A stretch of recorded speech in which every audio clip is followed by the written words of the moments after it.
Ada, o'qishga kirdim. O'g'lim, malades o'g'lim. Ada faqat kontraktga kirdim-da.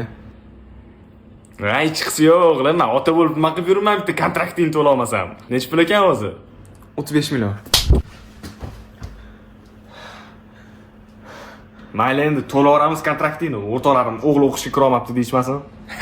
O'rtoq, bizani o'g'ilcha kirib qo'ydi-ku o'qishga. Yo'q. Kelmaysanmi uyga? Bavursak bilan mehmon qilaman. Tovuq ichiga pishloq tiqishini birinchi marta ko'rishim. Qatga kirdi o'zi? Qaysi o'qish?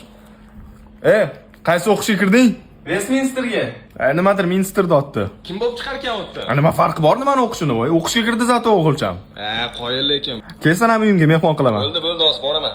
Bo'pti, davay. Ada, O'g'ilcham. kurslarga shuncha pul bergan bo'lsangiz ham baribir kontraktga kirdim. Endi kontraktni qanaqa qilib to'laymiz? O'g'lim, men ham buni ko'p o'yladim. O'shaning uchun bitta kompaniya topib qo'ydim. Bitta pochkani sotsak, butun o'qishingni pulini to'lashga yetar ekan. Oldin otalar bolalar uchun hamma narsaga tayyor desa ishonmasdim ada. Rahmat pochkangizni berayotganingiz uchun. Ko'p gapirmasdan qoriningni och.